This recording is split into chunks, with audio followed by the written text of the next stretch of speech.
Hi, this is Sanjana. I'm the verbal coach at moccat.com, and today I'm solving CAT 2023 slot 1 RC for you. There are a couple of RCs which are a little bit easier, so hopefully you've solved those first. Otherwise, as soon as you're done with this, you could try your hand at those. If you're solving this at moccat.com, then make sure that you're solving the RC which should be there to your left. And if you're solving this on YouTube, then just go to the description and you'll have the link to this RC for free at moccat.com. So make sure that you're solving the RC first and then you're watching my video. The majority of the questions in this RC are either inferential or direct multiple questions, which we will solve at the end of the passage. This is also an inferential question because we have to understand why the examples of the Inuit and the Aboriginal Australians have been given. But because this could be something specific, this could be given in a specific area in the passage, as soon as we have read that part and we've read that paragraph and we've understood it in the context of that paragraph, as well as whatever we've learned throughout the RC, whatever we've learned in lines with the author's viewpoint, we should be able to solve it. So we will try to do just that, which will help to boost our accuracy and to also save us time, because if we do it at the end, we might have to go back and reread it so that it's fresh in our memory. So it's always better to do it while you're reading if you can, and if that doesn't split your focus. Now, if you want to know more about this author's point of view, which I said, if you're a MOCAT student, of course, you should have gone through the lesson and you're aware of it. You have a lot of solved examples.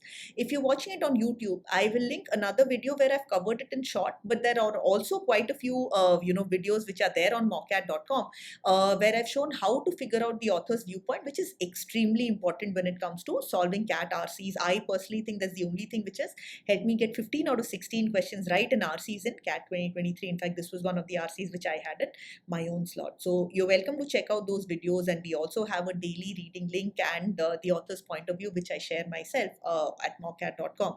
I'll link that also for you in the description, so you're welcome to try that as well and boost your verbal score and your overall CAT score. So now let's start off. Many human phenomena and characteristics are influenced both by geographic factors and non-geographic factors. So typically, if there's something in between two dashes or brackets or something like that, I try to read the rest of the sentence first so that my flow is there, and then I'll go back and see what is written in between the two dashes or brackets or whatever it is. So many human phenomena and characteristics are influenced by geographic and by non-geographic factors. And what are some of these human phenomena and characteristics? Behaviors, beliefs, economies, genes, incomes, life expectancies, and other things. So we can see that this is a wide gamut, right? There are quite a few. Let me put it as human characteristics. You'll see I'm writing in short because we don't have too much time in CAT. So this is something which is influenced by both geographic and non-geographic factors. Typically, I'd wait till I've read an entire paragraph and write. But when I'm reading these, there are so many things which seem to be influenced by these two factors that this definitely seems important. Geographic factors mean physical and biological factors tied to geographic location, including climate, distribution of wild plant and animal species, soils, and topography. So geographic are things around the physical location, the climate, what are the plants and animals. So I'll just put FF for flora and fauna and so on, right? Soil, etc. So we've just given a few examples out here. Non-geographic factors include those factors subsumed under the term culture, other factors subsumed under the term history, and decisions by individual people. So subsumed means anything which is coming under. So non-geographic factors will include things like culture, history, individual people's decisions. So this could maybe mean people around me like my family, or it could mean important people like, say, the prime minister or the president, the head of the country, or something like that. So we'll just put it as people's decisions. So this gives us a good idea of what comes under geographic and non-geographic factors. Needless to say, anything which doesn't come under geographic is coming under non-geographic, and these seem to be the important things which are influencing human phenomena and characteristics. The differences between the current economies of North and South Korea cannot be attributed to the modest environmental differences between them. They are instead due entirely to the different government policies.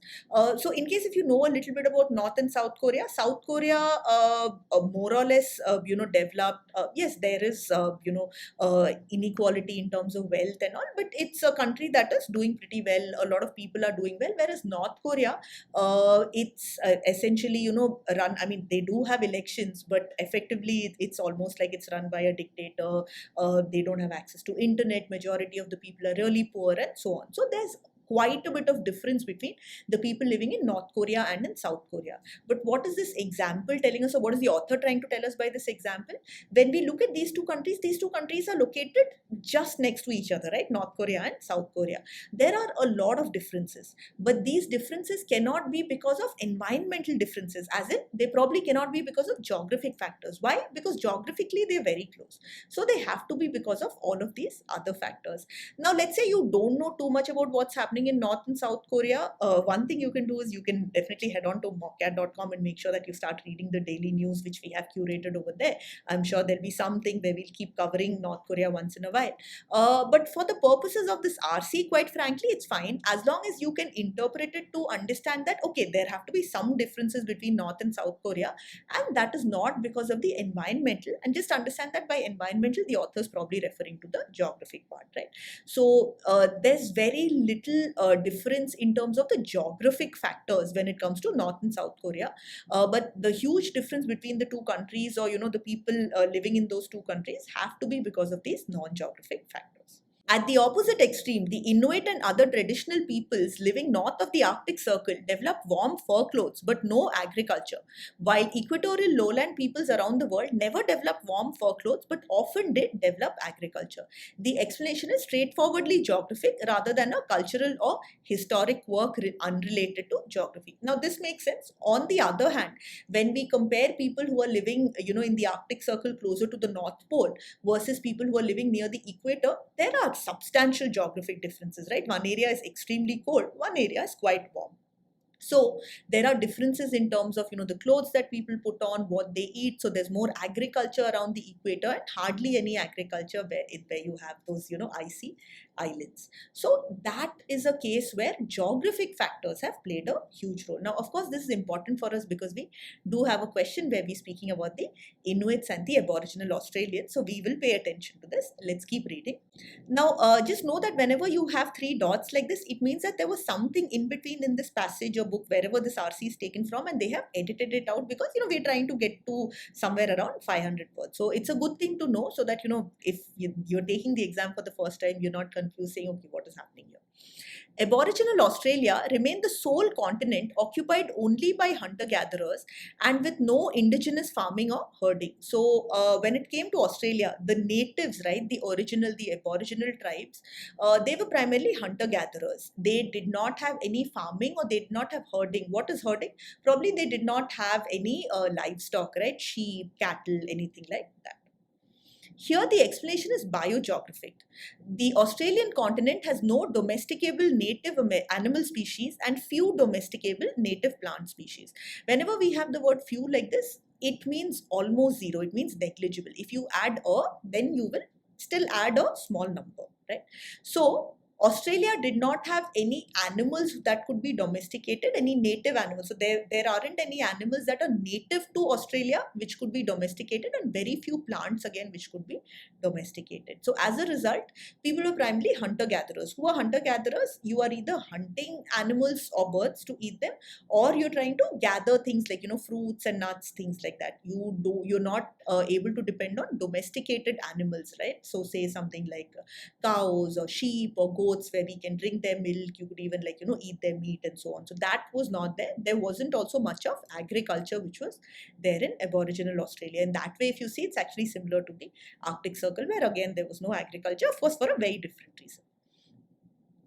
Instead, the crops and domestic animals that now make Australia a food and wool exporter are all non-native species such as sheep, wheat and grapes brought to Australia by overseas colonists. So now what we can infer is when it comes to non-geographic, we basically have North Korea and South Korea, right? The differences are primarily because of non-geographic factors, political factors. So, we can look at it as people's decisions and so on.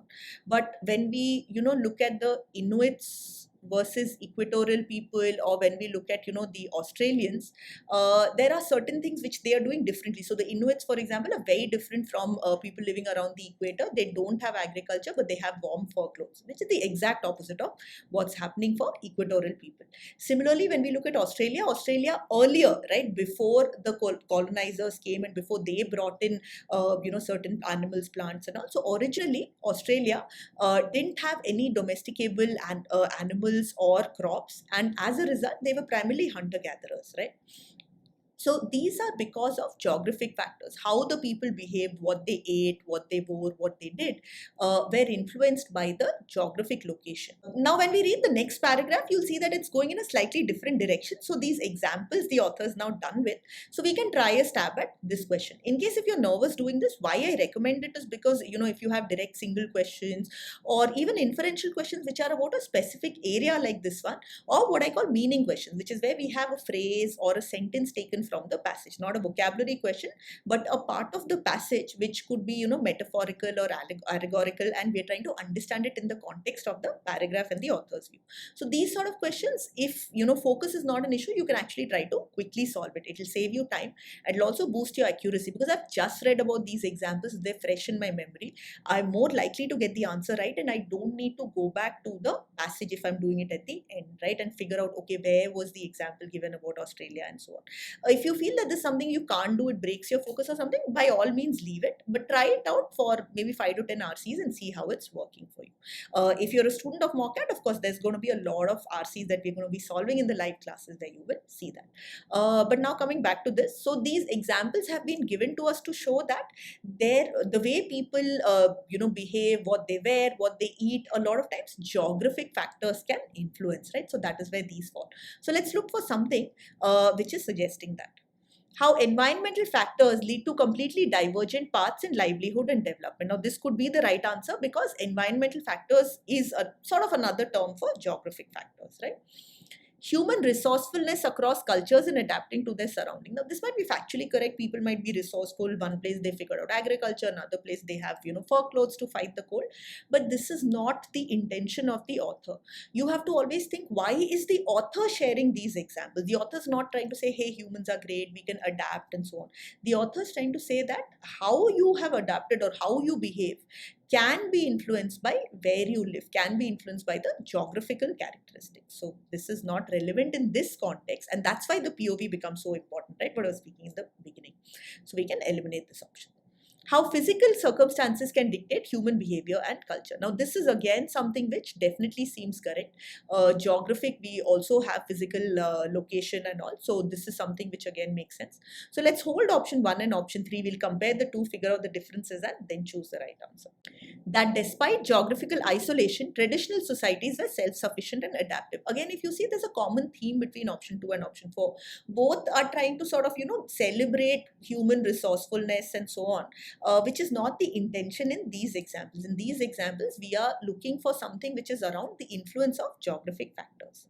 So if I'm comparing option 1 and option 3, environmental factors or physical circumstances, both are fine. Human behavior and cultures, here we have livelihoods and development. Probably development is something which is a little, the author's not spoken about it. Human behavior and culture would sort of be closer. But there's another thing which helps me. Go for option 3 and eliminate option 1, and that is comparatively divergent paths. Specifically because if we look at the Inuits and the Australians, they don't exactly have a divergent path. In terms of clothes, it's different, but neither of them are farmers, right? Neither tribes or neither groups have agriculture. So I'm not super comfortable with this divergent path. If this was something like how environmental factors can lead to different paths or something like that, this would still be fine. So that's another way in which they've probably, the examiners have been a little kind to us. They've given us a little bit of a hint to help us choose 3 over 1. But otherwise also you can go for 3, because 3 is more or less straightforward. I mean, you could look at it this way, saying that, the Inuits and the equatorial people, they have very divergent livelihoods. And in that context, divergent could still be fine. So we can even then go for option 3, which is the most straightforward option. Neither option has the word geographic, but the alternatives which are given, environmental or physical, both are sort of suggesting geography only. But human behavior and cultures is something which is a little better than livelihoods and development, particularly the development part. And on top of it, I have the word divergent, which helps me eliminate option 1. So 3 would be the right answer here. So far we've understood that geographic and non-geographic factors both can influence human characteristics. Now let's read on. Today, no scholar would be silly enough to deny that culture, history, and individual choices play a big role in many human phenomena. Scholars don't react to cultural, historical, and individual agent, which is again nothing but individual decisions or individual choices. Right? So scholars don't react to cultural, historical, and individual agent explanations by denouncing cultural determinism, historical determinism, or individual determinism, and then thinking no further. But, very important word, many scholars do react to any explanation invoking some geographic role by denouncing geographic determinism. Several reasons may underlie this widespread but nonsensical view. Now, before we go into the reasons, it's important to understand that the author is saying that this is something which is a nonsensical view. Denouncing geographic explanations is nonsensical. In the sense, the author is saying just as scholars agree that things can be influenced by culture, history, and individual agent decisions, in the same way, there can be a lot of influence of geographic factors to basically denounce them, to react to a geographic explanation negatively. It's a widespread view, but it is nonsensical. So the author is essentially telling us that yes, geographic influence is there. Right? Now, another thing here, what is this cultural determinism, historical determinism, and so on? So determinism is somewhat similar to, say, destiny or fate, right? Now, something determines how I would behave. So, if I behave in a certain way because, I have been brought up in a way culturally, right? Or in a way historically, then if I would say historical determinism or cultural determinism, it'll mean that I don't have any, freedom about how I should behave. It is basically the influence of the culture or history or so on, right? That is not happening. Even though that might be true, even though people of a certain culture might all behave in a certain way or might behave similarly, right? We sort of still accept the, influence of culture, history, and so on. But if we behave in a certain way because, we are geographically in that area, so say, the Inuit wear warm fur clothes, or say, the equatorial people have agriculture but no warm fur clothes, that sort of explanation, that, the explanation of geographic influence can sometimes be called determinism, in the sense, hey, simply because you're born here, you're born in this area, this region, this country, you're behaving in a certain way. So that is something which is, this explanation is something which is criticized. If you don't understand this, it's still okay, right? Because we don't have a very specific option or question around it, and a lot of times it happens like that, right? If there's something which is a little difficult and you have it in CAT or even in a mock, right, you could probably still go ahead and answer the questions. Maybe you'll get stuck in one question, right? Basics, of course, if there's a lot of things you don't know in that RC, it probably makes sense to skip it. But if there are one or two things like this, some concepts you don't know, still persist with it, continue if you're understanding the rest of it. And of course, the moment, if it's a mock, the moment it's done, make sure that you are looking it up. So now coming back to the author's view, the author is saying that geographic factors do play a role when it comes to influencing or determining human characteristics and so on. And any scholar that feels that this is wrong, or any scholar that's criticizing it, that's a nonsensical. One reason is that some geographic explanations advanced a century ago were racist, thereby causing all geographic explanations to become tainted by racist associations in the minds of many scholars other than geographers. So why are geographic explanations not accepted?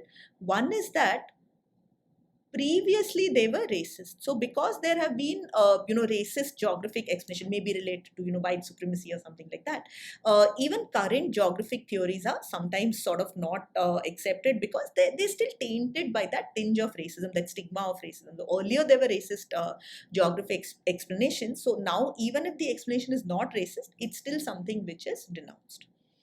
But many genetic, historical explanations advanced a century ago were also racist. Yet the validity of newer non-racist genetic, etc., which means genetic, historical, psychological, and so on, explanations is widely accepted today. So the author is saying the same thing happened with culture, history, psychology, and so on. There were racist explanations earlier. But any explanation which is not racist now in these areas is still accepted. So why is it that, when it comes to only geographic explanations, we are holding on to those earlier racist explanations? Another reason for reflex rejection of geographic explanations is that historians have a tradition in their discipline of stressing the role of contingency based on individual decisions and chance. So one reason is this. The other reason is that contingency or, individual decisions is something which is given importance by historians, right? So this is one, this is two. So what is happening? They're focusing more on this and not on this. Often that view is warranted, but often too that view is unwarranted. Sometimes it makes sense, like the example of North and South Korea, but many times it doesn't make sense. The development of warm fur clothes among the Inuit living north of the Arctic Circle was not because one influential Inuit leader persuaded other Inuit in 1783 to adopt warm fur clothes for no good environmental reason. So the author say, a lot of times this, focusing on people or focusing on contingency, hey, this one person did this and hence this happened, right? That is not warranted. For example, people, the Inuit tribes living north of the Arctic Circle, which is very close to the North Pole, they are not wearing warm fur clothes because some one Inuit actually persuaded everybody else, right? So it's not because of an individual person's decision. It is because of a geographic reason, which is that it's really cold. So wearing warm fur clothes makes sense. It is a climate related or a geographic reason. A third reason is that geographic explanations usually depend on detailed technical facts of geography and other fields of scholarship. Most historians and economists don't acquire that detailed knowledge as part of their professional training. So a third reason is that they don't know. So they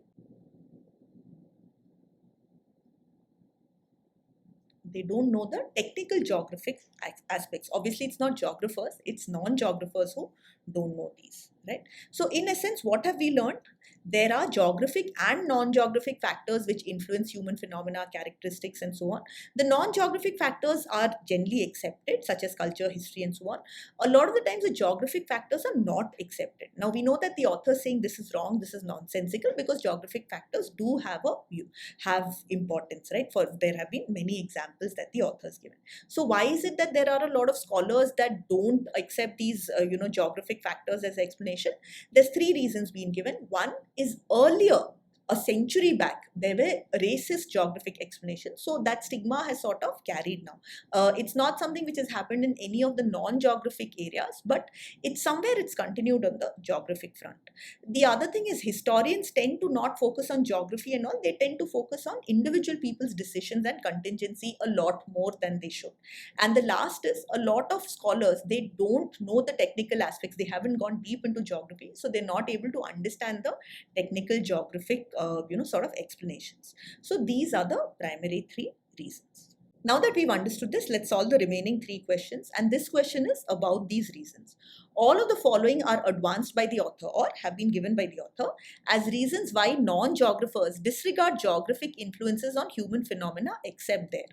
That means 3 out of these 4 options have been given as reasons as to why non-geographers don't accept geographic explanations, which is 3 out of these 4 are going to be some sort of reason around this, right? We look for these terms or we look for something similar, something which is meaning, either that, earlier they were racist or that, historians focus on individual decisions or that people don't know enough about geography. We're going to eliminate it. Whatever's left becomes the right answer because we have this word except, right? All of these have been given as reasons except. So that means the reasons get eliminated. Whatever's left becomes the right answer. So let's go through the options. Dismissal of explanations that involve geographical causes for human behavior. Now, I really like this option because I feel this is a very good learning opportunity if, you are not taking this in CAT, but you're preparing it for CAT 2024 or some later year. Because the question is, all of the following are reasons except. Now, if you see here, there's no reason given. We're being asked, all of the following are reasons to not accept geographic, explanations except. This one is simply saying that geographic causes are not considered, right? Geographic explanations are dismissed. It's not telling us why. It's not giving us the reason. So given that this is not a reason itself, even though it's factual and all, we can select this as the right answer pretty confidently. Looking at the other three options, belief in the central role of humans unrelated to physical surroundings in influencing phenomena is nothing but historians focusing on contingency and individual people's decisions. So this we can eliminate because this has been advanced as a reason. Lingering impressions of past geographic analysis that were politically offensive. Now you have to infer that politically offensive is nothing but racist. Racism is something which is, of course, politically incorrect now, right? So past geographic explanations were racist. So that is something which is still lingered. That stigma is still sort of like, tainted geographic explanation. So this is given as a reason. So we eliminate it. Same for option 4, disciplinary training, which typically does not include technical knowledge of geography, is this last part, right? They don't know the technical facts. So again, has been given as a reason. So we eliminate it.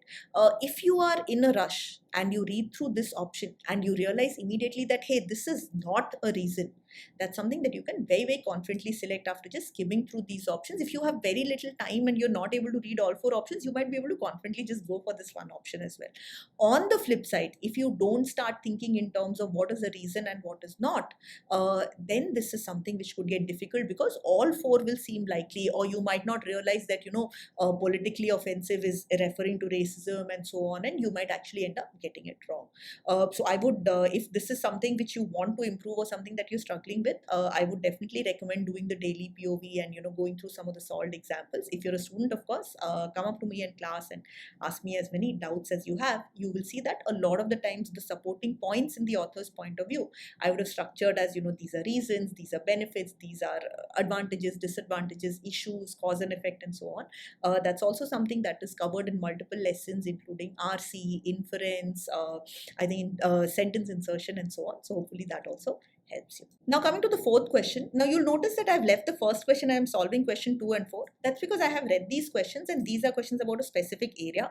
So it's going to be quicker. If you're able to do this because you're reading the questions, it will definitely help. If not, just solve it in order. That's perfectly fine.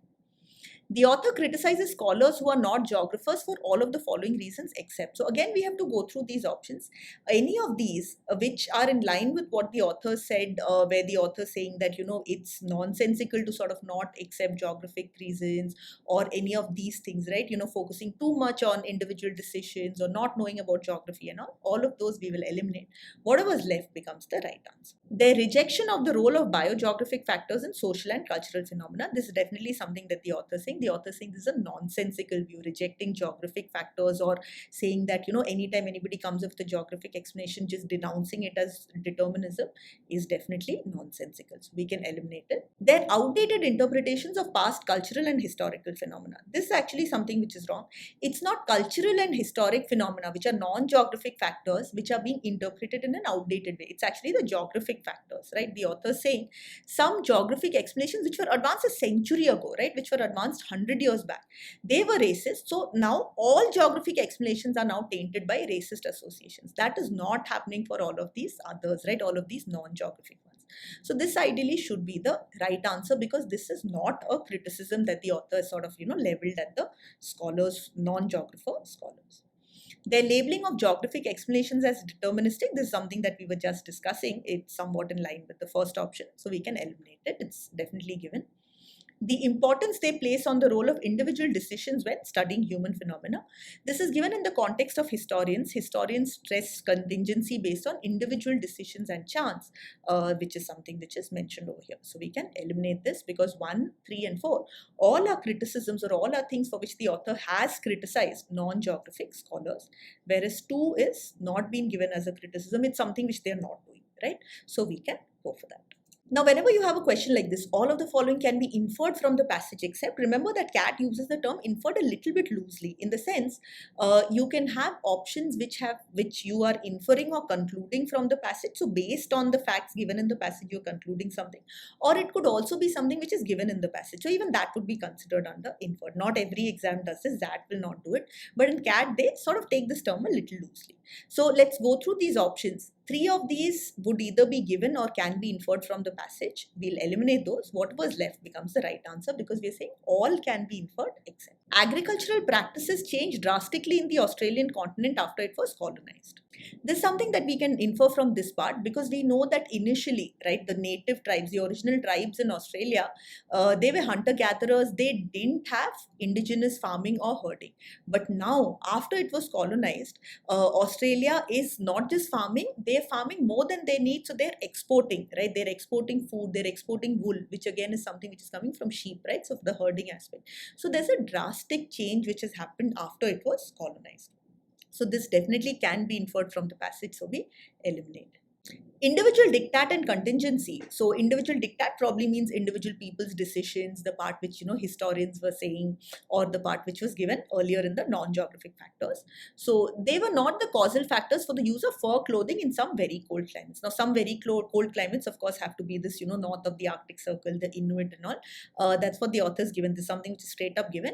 The development of warm fur clothes among the Inuit living north of the Arctic Circle was not because one influential Inuit leader persuaded other Inuit to adopt warm fur clothes, right?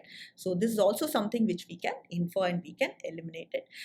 If this is one word which you're not sure of, you're not sure exactly what it means, what I would recommend is just sort of hold this option. If there's some other option which for sure you cannot infer, then I think you can still go ahead and confidently eliminate it. Let's say you're torn between two options in CAT, and that is after you have read the passage well and you've understood it. Maybe there are two questions like this. If you get one question right, you get 3 marks. If you get one question wrong, then you get a -1. So net you are still ahead in the game because you've got 2 marks, right? So if there's some one word which you don't understand in an option or in the RC, you can still persist. If there's something you don't understand in the question itself, that might be harder, right? So definitely again, the daily reading or the speed vocab at MOCAT is something which can help you with vocabulary. While most human phenomena result from culture and individual choice, some have biogeographic origin. So the way this is written is wrong. We haven't been told that most phenomena are because of this and only some are because of this. We've been told that both of these have an influence. In fact, we have more examples about the geographic part. So this ideally is something which I cannot infer, right? And again, this is something which I've taught you in elimination, right? Whenever you have extreme words like most, best, worst, right? So anything which is like, more of a superlative adjective, definitely double check it. Here, there's nothing in the passage which is suggesting that, say this is like 25-30% responsible and this is 70% responsible. I'm just throwing out numbers to help you visualize most. So given that that's not there, we'll go for the third option. Now quickly checking the fourth one. Several academic studies of human phenomena in the past involved racist interpretations. This is right. We've been told that, earlier geographic explanations were racist, but not just geographic, genetic, historical, psychological, anthropological explanations, all of them have been racist. So we definitely know that several academic studies have had racist interpretations or they have been racist. So this again can be inferred. So we eliminate it and we go for the third option, which cannot be inferred. In the sense, the only thing cannot be inferred is there's less of geographic influence and most of the influence is non-geographic, right?